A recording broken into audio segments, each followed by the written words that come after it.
Kadang-kadang orang menggambarkan surga begitu duniawi. Ketika mereka bilang, nanti di surga itu makanan banyak-banyak. Kita pu istri akan seperti bidadari. Nah itu rakus cara beromong tuh begitu.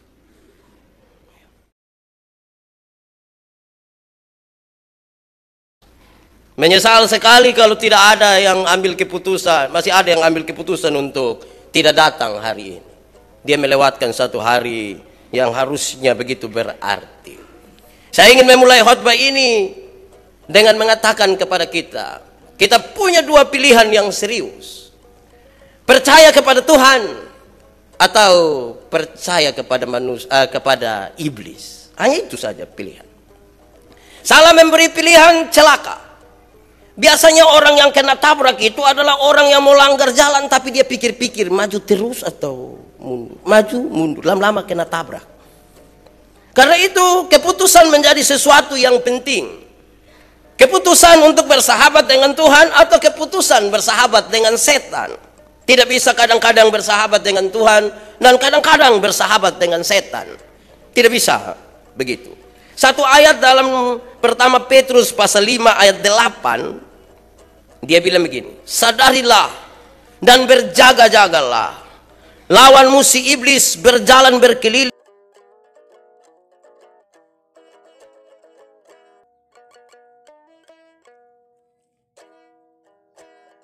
untuk telan. Tapi pembacaan tadi kita mengisyaratkan begini. Ayat 7 dari Yakobus pasal 4. Karena itu tunduklah kepada Allah dan lawanlah si iblis, maka dia akan lari daripadamu.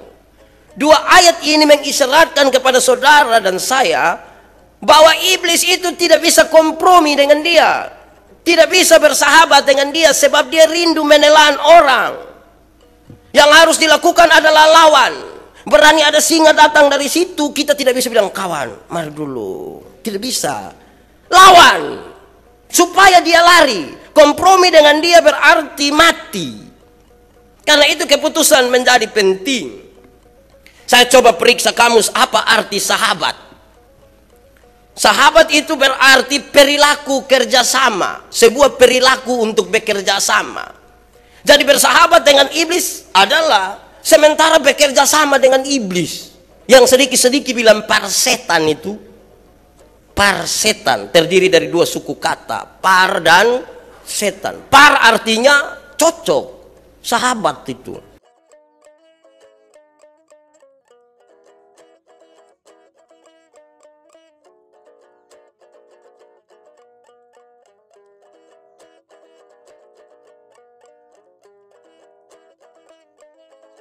Yang kedua, saya coba periksa kamus, apa itu keputusan?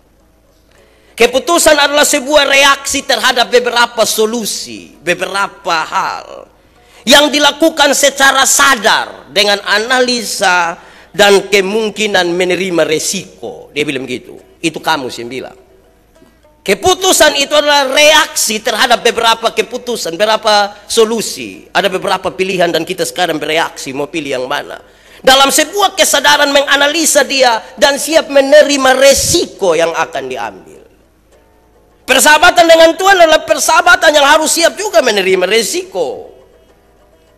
Hari ini 21 orang anak ini juga akan ambil keputusan bersahabat dengan Tuhan. Ada resiko. Kalau tidak mau ambil resiko tidak usah. Dan pertanyaan ini gampang. Hai saudara-saudara, apakah kamu dalam keadaan sadar? Sadar kok tidak?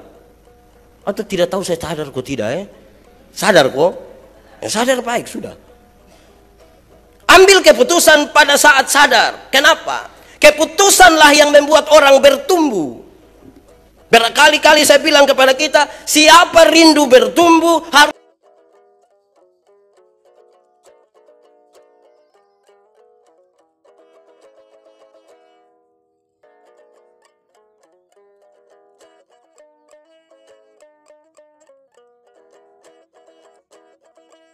begitu penting. Kenapa? Karena banyak kali kita abu-abu. Mau bertumbuh, ambil keputusan. Itu hari saya tanya kita, masak super mie itu cepat atau lama? Lama atau cepat? Cepat menurut konsep, praksisnya bisa lama. Kalau saya itu hari bilang, ibu pendeta saya mau makan super mie, dan ibu lari 2-3 menit di belakang lari kembali, mie goreng ku mie kuah. Mie kuah ibu pi belakang 2-3 menit, ibu datang lagi, kuah banyak kok sedikit, taruh banyak. Ibu pi belakang 2-3 menit kembali lagi, pakai telur kok, taruh saya ibu pi belakang 2-3 menit pulang kembali tanya, pakai kurus kok tidak, taruh saja tidak apa. Pi belakang 2-3 menit pulang lagi tanya, tambah sayur juga. Lama-lama kita tidak makan, kita hanya baku tanya saja satu daya lain. Kalau saudara rindu bertumbuh, ambil keputusan bergereja di sini atau di mana. Jangan putar-putar keliling dunia baru kira-kira saya di mana. Orang begini mati cepat. Ya, ambil keputusan. Bagi seorang perempuan umur 37 tahun, ada 2 orang laki-laki mau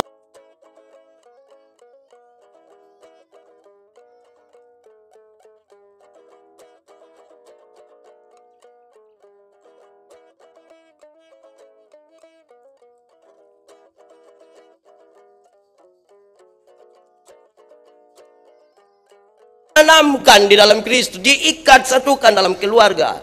Sekarang pertumbuhan itu keputusan. Dan sekarang saudara ambil keputusan ini begitu penting dalam perjalanan. Saudara-saudara, sebuah penelitian mengatakan seorang manusia satu hari itu ambil keputusan antara 300 sampai 1500 kali keputusan. Bangun tidur mau langsung turun atau tunggu, itu satu keputusan. Mau langsung baca Alkitab atau bikin status di Facebook, itu juga keputusan. Langsung mandi atau ganggu anak-anak dong, itu juga keputusan. Ke gereja atau tidak, keputusan juga. Hidup kita ini hanya diwarnai dengan keputusan-keputusan. 300 sampai 1500 kali satu hari ambil keputusan. Keputusan yang tepat menolong kita untuk bertumbuh. Keputusan yang tidak tepat menghancurkan hidup kita. Lalu saudara-saudara, pembacaan kita tadi dia kasih tahu kita,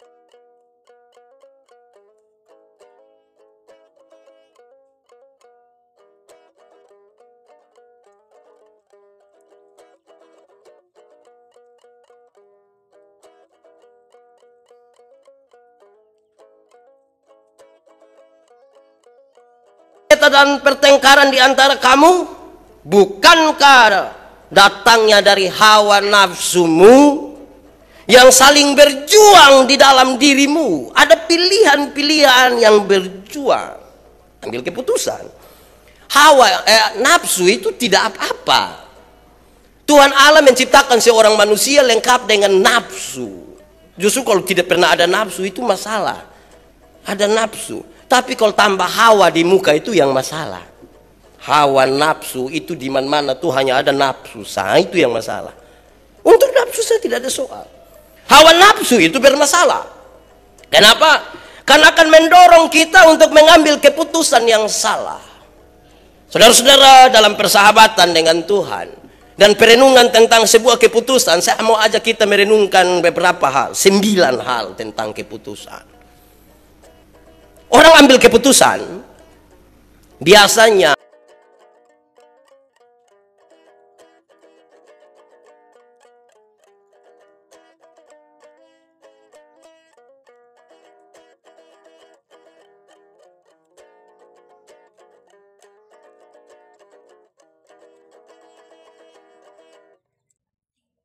kalau ini yang mendominasi sebuah keputusan, hasilnya akan asal-asalan saja. Kenapa? Perjalanan hidup kita ini berurusan dengan banyak orang. Berurusan dengan orang lain. Berurusan dengan banyak sekali hal. Dan keputusan yang asal-asalan dan tidak peduli dengan apapun pengaruh di sekitar kita menghancurkan sesuatu dalam perjalanan hidup ini. Hari ini saudara-saudara akan mengambil sebuah keputusan yang penting. Tapi pertanyaannya adalah keputusan ini asal-asalan atau tidak? Sebab apa? Ada banyak orang ambil keputusan dan kemudian meninggalkan gereja. Kenapa? Asal-asalan saja. Sidi 21 orang, yang ikut remaja 11 orang. Itu berarti yang 10 ada masalah dari segi pengambilan keputusan. Setiap kali baptis anak-anak, saya suka bicara begini. Kita patut berterima kasih kepada orang tua yang oleh karena pekerjaan Roh Kudus.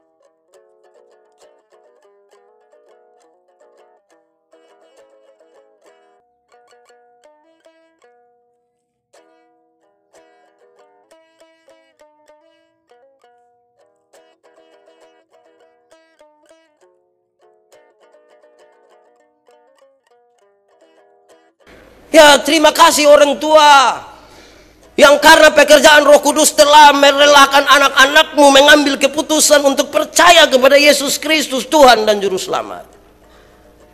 Tapi terima kasih juga buat anak-anak. Tagal kamu tuh Bapak don datang ke gereja ini. Tapi sekira yang ini don tidak begitu. Bapak Mama don rajin-rajin semua. Keputusan tidak bisa dibangun di atas dasar asal-asal. Kalau tidak kita susah. Kalau tidak kita tidak melihat sesuatu yang berarti dari keputusan itu. Itu satu. Yang kedua, keputusan seringkali didorong oleh sebuah rasa sedih. Terlalu sedih dan ambil keputusan. Suami selingkuh. Sedih toh? Atau siapa suami selingkuh dia bilang, ih terlalu enak suami selingkuh.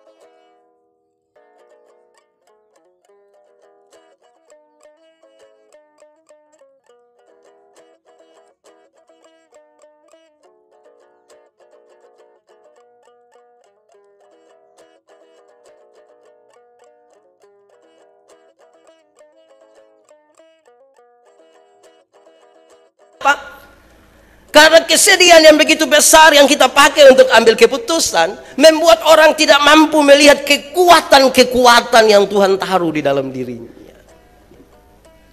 Kesedihan yang mendominasi seluruh kehidupan kita, tidak melihat talenta dan karunia yang Tuhan kasih di sekitar. Kesedihan membuat orang menjadi apatis, tidak bisa buat apa-apa, dan bilang hidup ini terlalu susah Pak, mati sudah kalau terlalu susah. Harus ada sesuatu yang Tuhan taruh dan kita tahu itu, bahwa ini menolong kita untuk bertumbuh. Yang ketiga, keputusan juga sering diambil karena ketakutan. Karena ketakutan. Biasa nona-nona nih kalau kita bilang cepat sedikit, dong pakai di kata sedikit, cepatnya dong tidak pakai. Udah.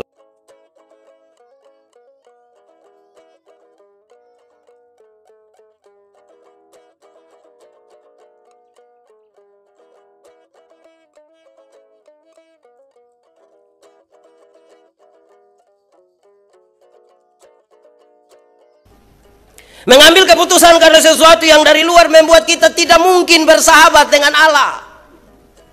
Kenapa lu mau sidi? Ih kawan dong susidi bertinggal beta sendiri yang suan sidi nih.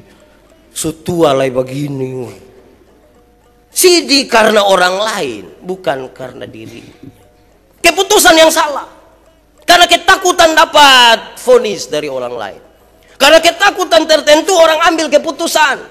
Dan karena itu hasilnya tidak akan maksimal, tidak akan baik.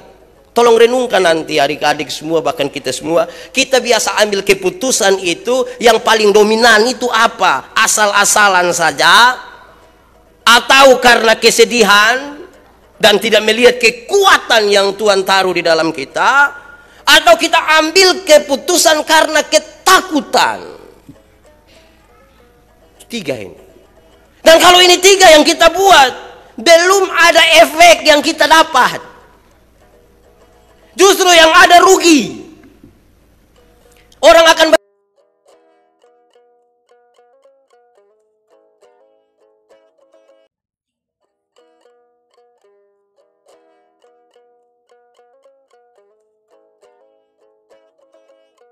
pada Tuhan, dia menjadi gila. Kok bisa gila Pak Pendeta? Iya, kok tidak percaya Tuhan? Kita pergi kuburan sampai sana, sampai bilang, selamat pagi. Selamat pagi dengan siapa? Tukang yang kerja itu bangunan di Supulang, kita selamat pagi, keramik ini. Ambil keputusan, percaya Tuhan atau tidak. Begitu penting. Kenapa? Karena kalau tidak ambil keputusan, kita tidak berkenan kepada Tuhan. Tidak hal yang diambil itu, keputusan yang diambil karena 3 hal tadi belum mampu membuat orang menemukan sesuatu dengan Tuhan, belum. Jadi pikir baik-baik. Kalau hanya asal-asal, Anda tidak akan menemukan sesuatu dengan Tuhan. Kalau hanya karena saya terlalu sedih, tadi dengar lagu itu sedih, saya mau ambil keputusan, tidak. Kalau kita ambil keputusan karena ketakutan, belum menemukan sesuatu. Keempat, orang seringkali juga mengambil keputusan karena sebuah keserakahan.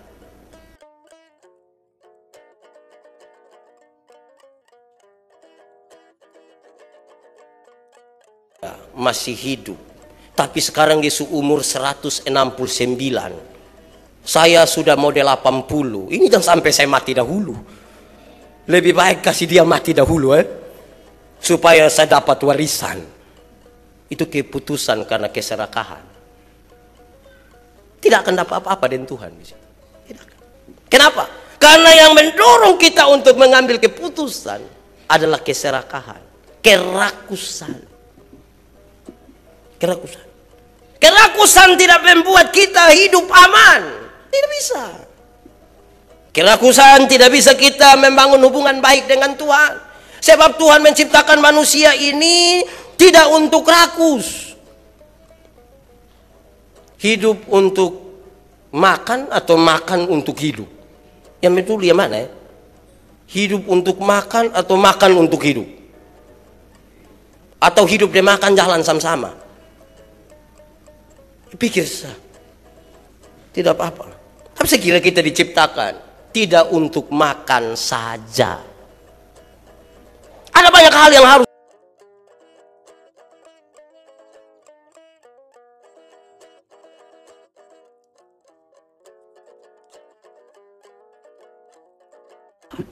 Kadang-kadang orang menggambarkan surga begitu duniawi. Ketika mereka bilang nanti di surga itu makanan banyak-banyak, kita pun istri akan seperti bidadari. Nah itu rakus pun cara beromong tuh begitu. Di surga bukan soal makan minum, cerita Alkitab. Darah dan daging tidak mendapat tempat dalam kerajaan surga. Jadi kalau keputusan untuk ikut Tuhan karena sebuah kerakusan, saya dan saudara tidak menikmati apa-apa dalam persahabatan dengan Tuhan. Tidak. Belum dapat apa-apa di situ tuh kalau keputusan kita. Saya geser sedikit. Yang kelima, keputusan karena sebuah kemarahan. Ada orang ambil keputusan karena marah. Begitu marahnya dia ambil keputusan. Biasanya keputusan yang diambil karena kemarahan itu sulit sekali berurusan dengan orang lain. Padahal hidup ini kalau tidak berurusan dengan orang lain, hidup itu bukan hidup. Kami berdiskusi dengan seorang sahabat yang suka bermeditasi lama sekali, dan ketika kami bicara tentang kesabaran, dia bilang, saya ini orang yang paling sabar.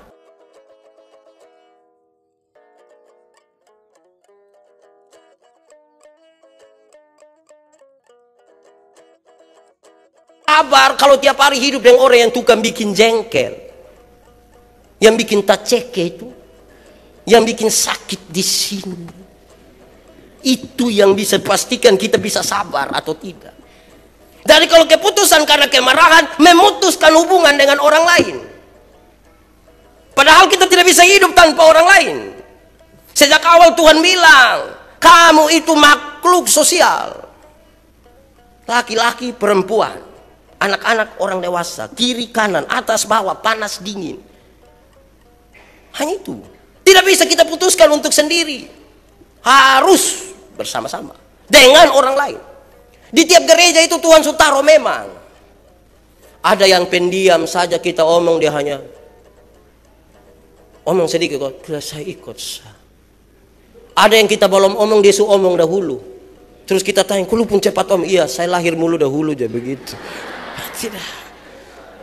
Ada yang dia tidak bisa, dia tidak akan dengar orang, harus dia yang beromong. Jadi kita punya diskusi bukan diskusi, menunggu waktu untuk bicara. Lu omong cepat kok saya omong. Kan terlalu lama dia langsung omong saja.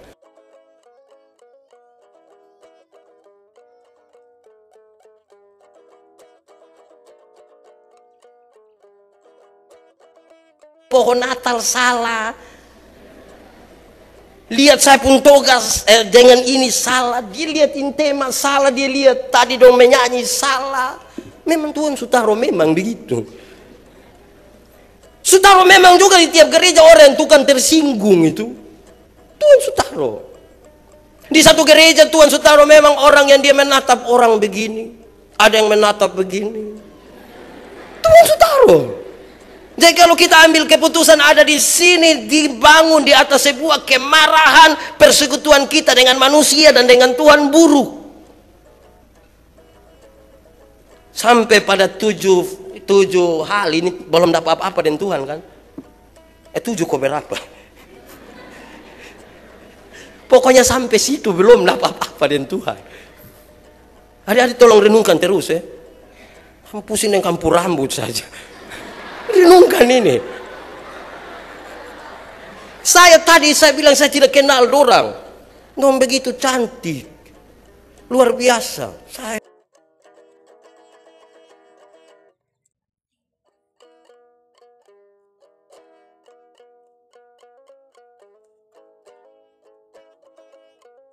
itu dibangun di atas kesombongan.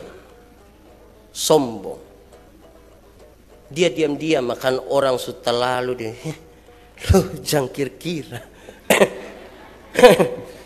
Lu jangan lihat umur 40 begini mah berapa yang kecewa. Itu dia pun sombong mulai keluar. Iya. Kita bercerita dan kasih bilang, bertahun-tahun Anda hidup kok hanya begini. Lu belum tahu. Lu lihat itu tiang-tiang listrik di pinggir jalan tuh siapa punya? Siapa punya? Lu punya? Bukan. Itu PLN punya saya ya. Bantu omong. Jadi kalau orang mulai sombong, bayangkan kalau kita kumpul orang sombong semua dalam satu gereja, mati itu. Sombong itu kan beda tipis dengan makam puji toh. Jadi kalau dalam bercerita tuh saya pernah cerita di sini, bayangkan kalau 3 orang yang tukang makam puji cerita lebih-lebih semua cerita sama-sama. Wih, kalau kita pancing ikan di sana, baru buang 1 mata kail 3-4 ekor ikan satu kali langsung datang. Siapa mau? Itu kurang bro, itu kurang. Di sebelah situ lebih.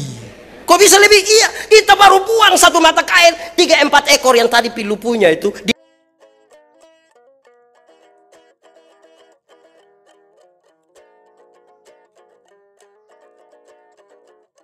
Oh dong itu kurang. Di situ lebih. Kita belum buang. Ikan-ikan langsung bilang om tolong pancing kita. Bayangkanlah kalau orang-orang yang seperti ini kita taruh dorang di kamar satu ukuran 4x6, kunci dorang baru kasih tinggal 2 minggu. Datang dong subah bunuh kan? Jangan coba-coba ambil keputusan dengan Tuhan hanya karena sebuah kemarahan. Bersahabat dengan Tuhan tidak bisa dibangun di atas kemarahan. Semua 31 Desember itu marah-marah dong simpan sudah. Lepas. Kasih lepas. Belum dapat apa-apa juga kalau keputusan begitu kan. 6. Ketujuh. Jadi kalau kesombongan tidak dapat apa-apa. Nah, ketujuh ini mulai baik sudah. Keputusan yang dibangun di atas sebuah keberanian. Keberanian mengambil keputusan. Semua orang tidak mau. Lu pikir kata kasasi pikir apa? Kau nanti banyak yang bilang begitu toh. Saudara-saudara telah berani mengambil keputusan untuk memahami sesuatu yang lebih jauh tentang Tuhan. Nanti temukan sesuatu. Keberanian untuk mengatakan, keberanian untuk membangun hubungan. Hubungan dengan Tuhan tidak berjalan pada tanah yang rata. Hubungan dengan Tuhan itu berjalan di pinggir tebing yang kadang-kadang bikin kita ke yang asma susah. Tapi di saat kita letih, lesu dan tidak berdaya, tangan Tuhan pegang. Saya ingin mengatakan kepada kita bahwa hidup bersama dengan Tuhan bukan tanpa masalah. Hari ini saudara-saudara mengambil keputusan, dan hari ini dua hal terjadi dalam dirimu. Ini bukan akhir, tapi ini awal dalam sebuah perjalanan bersama Tuhan. Ini bukan akhir. Sudah susidi, enak aja tidak datang dari. Tidak, ini awal. Ini awal perjalanan dengan Tuhan. Tapi yang kedua, keputusan saudara hari ini, ya saya percaya dan berjanji dengan segenap hati, bukan saja Tuhan dan jemaatnya yang dengar, setan juga dengar. Saudara akan mengatakan pasti sebentar dengan sedikit sedih. Lu tanya, sedih kok? Tidak Pak, berlutut lama. Saudara akan sedih mengambil keputusan. Saudara berani ambil keputusan, tapi setan juga dengar. Setan itu kita usir satu, dia ambil 70. Untuk lawan Barcelona kan tidak mungkin yang pesepak bola dari OSAO yang lawan, toh harus yang kuat juga. Dan hari ini saudara mengambil keputusan percaya kepada Tuhan, setan bawa kekuatan besar menggoda saudara. Dan butuh sebuah keberanian, tapi keberanian yang pakai akal dan keberanian yang di dalam Tuhan. Bukan ya kita sama-sama anggota sidi, lu kira lu sendiri yang bisa omong. Yang begitu tidak bisa hidup dalam gereja. Dia cocok sama-sama dengan Daniel waktu di gua singa itu. Nah, itu amarah di situ. Keberanian. Yang kedua, yang ke-8. Keputusan 2 dan 8 jauh, dia pembeda. Iya. Yang ke-8. Keputusan itu dibangun karena sebuah pengertian akan menolong kita untuk menemukan sesuatu dengan Tuhan. Saudara membangun penerimaan kepada Tuhan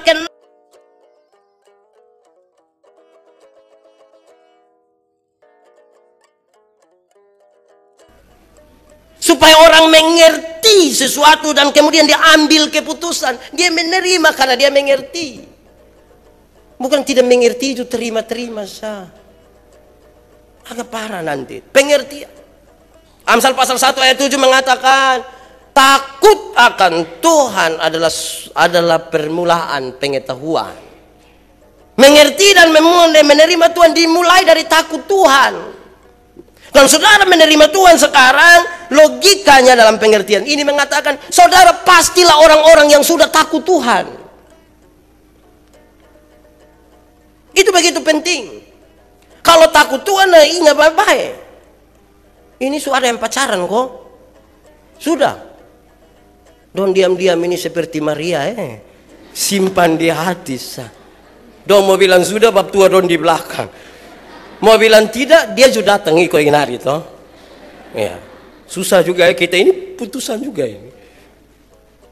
Kadang-kadang kita tidak menolong, ajak dia supaya dia juga datang ikut gereja. Kas mengerti sendiri. Tolong dia untuk mengerti sesuatu. Kalau kita dahulu mengerti.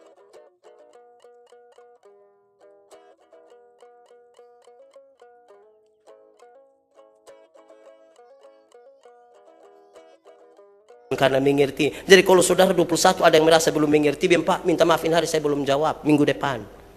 Saya mengerti dulu. Terakhir, keputusan seringkali dibangun karena sebuah kedamaian. Di situ baru ada sukacita. Pastikan hatimu sungguh-sungguh damai. Pastikan bahwa hatimu sungguh-sungguh mau menerima Kristus dalam kedamaian. Baru menemukan sesuatu dalam persahabatan dengan Kristus. Kalau tidak damai, jangan ambil keputusan. Saudara tidak menerima sukacita. Orang bisa ambil keputusan, tapi keputusan itu juga seringkali dibangun di atas hal yang salah. Dan dia tidak bisa menemukan sukacita. Karena tidak mengerti dan tidak ada kedamaian.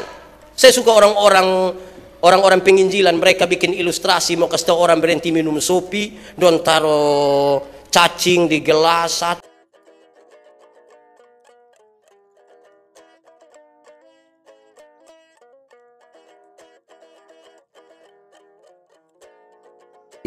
Gelas sopi mati semua ini cacing. Anda lihat sekarang kan? Dia bilang, iya. Luar biasa. Lalu apa yang bisa Anda tarik dari sini sekarang? Biar sekarang saya tahu. Obat cacing itu Sophie. Dia pulang dia akan kasih dia pu anak nanti. Ini kan tidak mengerti orang keputusan. Keputusan itu harus dibangun di atas sebuah pengertian. Dan kedamaian, sukacita kita dapat. Saya bercerita dengan satu orang tadi malam dan mereka bilang, orang satu keluar dari toko, ada pengemis datang. Oke, lo bawa berapa? 20.000 saya. 20.000. Lo mau pakai beli rokok? Tidak. Beli sopi? Main perempuan? Tidak. Oke, saya